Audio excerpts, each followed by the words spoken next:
হঠাৎ করে একদিন ফাতেমার ঘরে গেলেন, ফাতেমার ঘরের দরজার কাছাকাছি গেলেন, যাওয়ার লগে লগে বিশ্বনবী ডাক দিলেন, মা ফাতেমা ঘরের দরজাটা খুলে দাও, খুলে দাও, আমি ঘরের ভিতরে যাব, তোমার সঙ্গে কথা আছে, আলাপ আছে।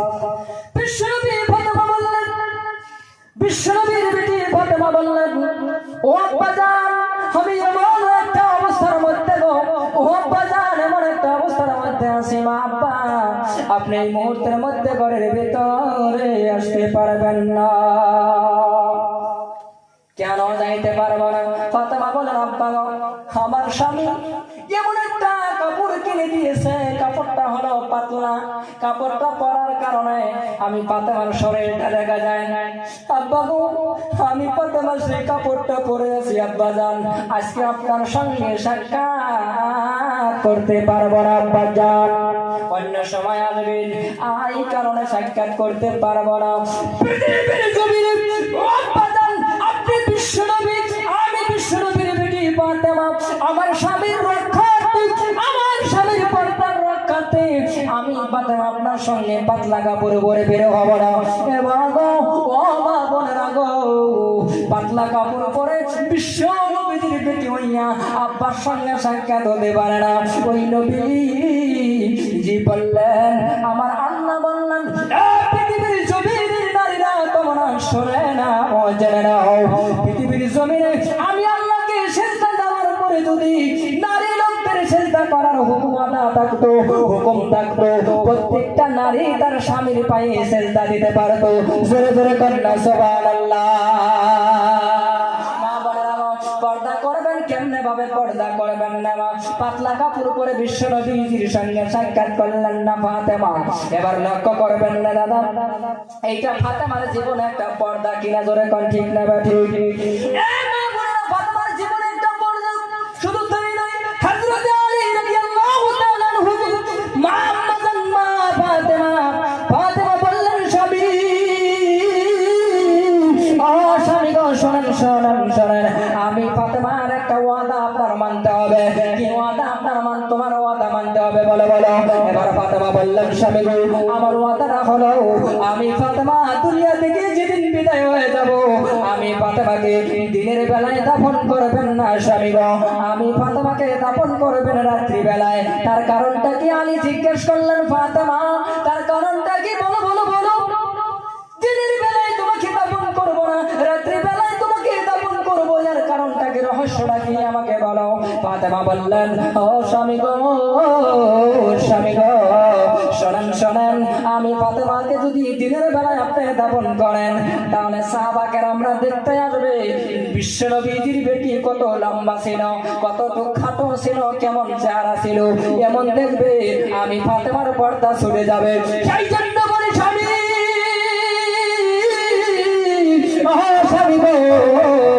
আমাকে দিনের বেলায় গোপনে দাপন করবেন না, রাত্রি বেলায় আমাকে দাপন করবেন। রাত্রি বেলায় দাপন করলে সাহাবারা আমাকে দেখতে পারবে না।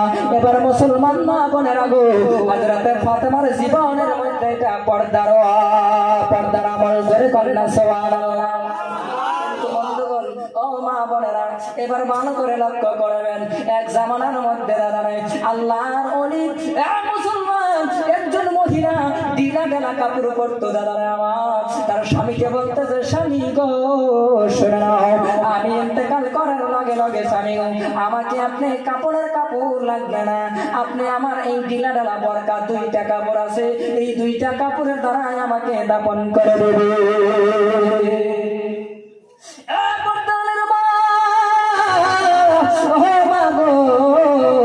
এইবার হযরতে ফাতেমার কামটা দেখো।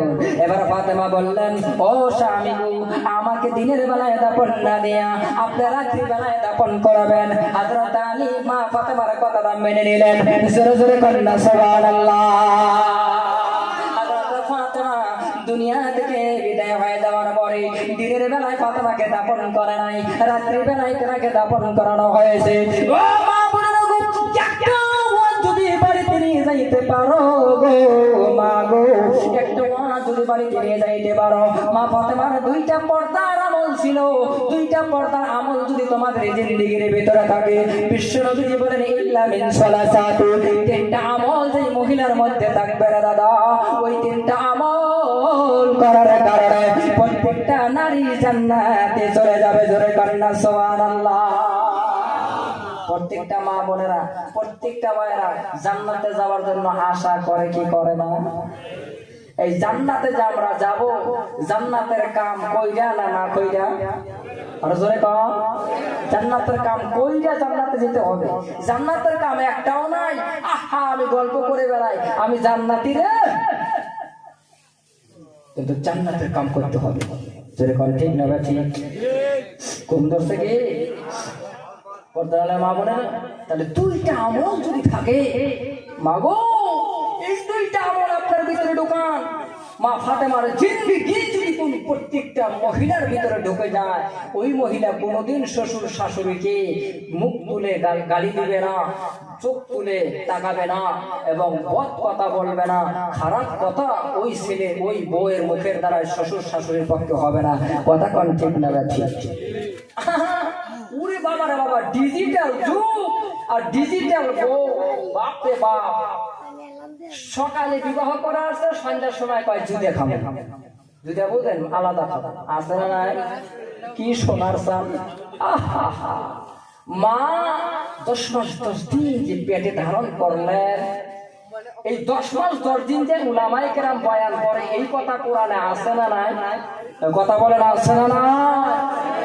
পবিত্র কোরআন শরীফের মধ্যে দাদা 30টা পারার ভিতরে আল্লাহর নবী আল্লাহ তাআলা 6-7 জায়গার মধ্যে মা বাবার কথাটা তুলে ধরলেন, যে তোমার মা বাবা কোন মা আছো, কোন বোন আছো, মা আজকে শ্বশুর শাশুড়িকে তুমি মহব্বত করতে পারো না। স্বামীর বাড়িতে যখন আসছো, তোমার বাবার বাড়ির সমস্ত কিছু ত্যাগ করে স্বামীর বাড়ি আসতে হয়েছে।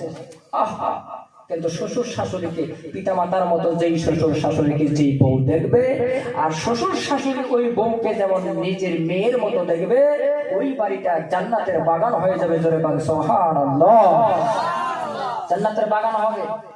কিন্তু ওই জান্নাতরা আবার সারাদিন কি হইছে, রাত্রিবেলায় স্বামীর কানে পড়া দেয়, তোমার মা এটা করছে, এটা করছে, এটা করছে, ওইটা করছে। এমন আছে না নাই? এমন বেটার বউ আছে না? অনুরোধ করে বলি, মা আপনাদের হাত ধরে বলে যাই, মা আপনার আব্বা আম্মাকে যেমন সম্মান দিয়ে কথা বলে, আপনার শ্বশুর শাশুড়িকে তেমন সম্মান দিয়ে কথা বলবেন। দেখবে কতটুকু আপ্যায়ন আপনি পাইছেন, কতটুকু মহব্বতের মধ্যে আপনি থাকতে পারবেন। ভাই জানদাদরা, আমার মা বোনেরা দিলের কণ্ঠে লাগে ভালো করে বোঝার চেষ্টা করবেন দাদা। এমন সন্তান দুনিয়ার জমিনে আছে, তার আব্বা আম্মাকে পাক কাপড় দেয় না, আছে না নাই? মহান আল্লাহ কি বললেন হে দাদা, বাবা তার বড় ভাই, যার বাবা নাই, দুনিয়া থেকে বাবা বিদায় হয়ে গেছে।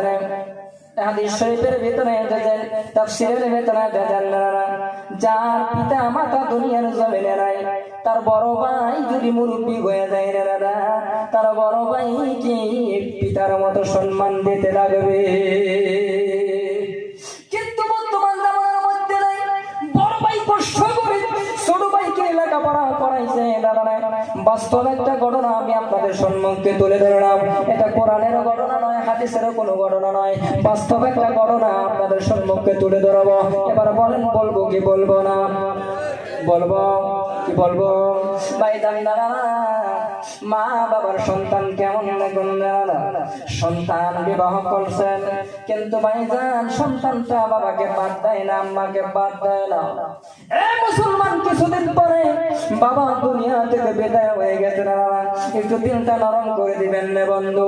এই ধর্মসভা, এই জান্নাতের বাগানের মধ্যে বসে দাদা, হাদিস শরীফের ভিতরে এসেছে, বিশ্বনবী বললেন, আল্লাহ কোরআনে কারীমের মধ্যে বলেছেন, বান্দার কোনো দুঃখ মনে হয় জান্নাতের বাগানে বসিয়া, কোনো দুঃখ মনে হয় মা বাবার কথা মনে করে, জাহান্নামের কথা মনে করে, দুনিয়াদারি ক্ষণস্থায়ী জিন্দেগির কথা মনে করে, নিজের গুনার দিকে কথা মনে করে, চোখের পানি যদি একটু পালাইতে পারে, জানিয়ে রাখো মুসলমান, ওই বান্দাকে কিয়ামতের কঠিন ময়দানে জাহান্নামের আগুন স্পর্শ করতে পারবে না। আওয়াজ দিয়ে জোরে কর, আওয়াজ থামে গেছে, জোরে কর সুবহানাল্লাহ। বন্ধন মা বোনেরা দেখেন, যুবক যারা যারা আছেন তারা একটু বোঝার চেষ্টা করবেন। মা কত কষ্ট করলেন, বাবা নাই, বাবা দুনিয়া থেকে বিদায় হয়ে গেলেন, মায়ের গর্ভে সন্তান, মা সন্তানটাকে পেটে লইয়া আল্লাহর কাছে নামাজ পড়ে পড়ে দোয়া করতেছেন, দয়ার আল্লাহ, দয়ার মালিক,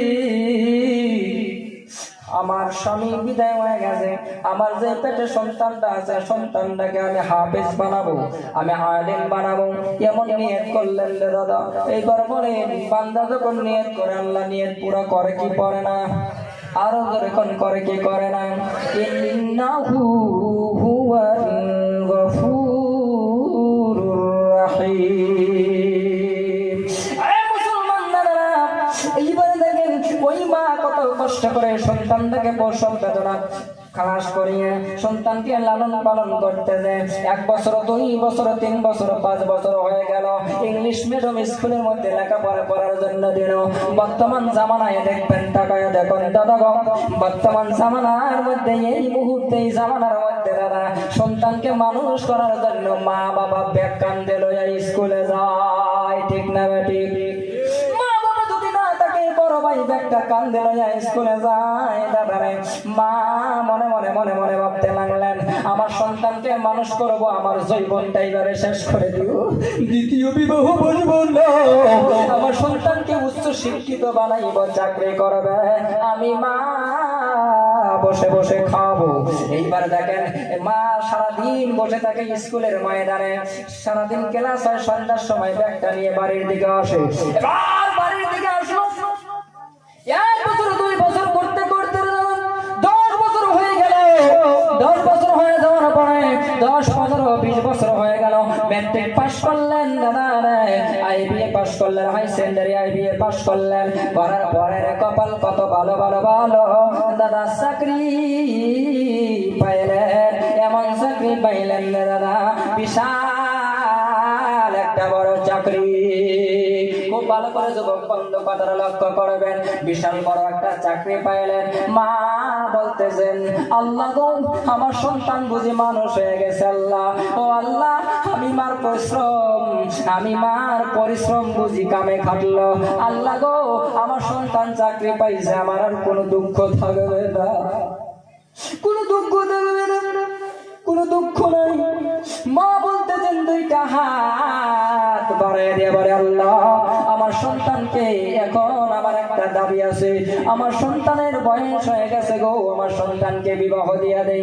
মা এবারে বিবাহ দেওয়ার লগে লগে মা বিবাহ দিলেন দাদা, বিবাহ দেওয়ার সাথে সাথে রে বউটা লয়ে দাদা বাড়িতে আসলো, এমন বউ আনছে দাদা গো, বউটা প্রথম ভালো, 1 মাস ভালো, 2 মাস ভালো, 3 মাস ভালো, 6 মাস ভালো, 6 মাস যাওয়ার সাথে সাথে মাঝে মূর্খ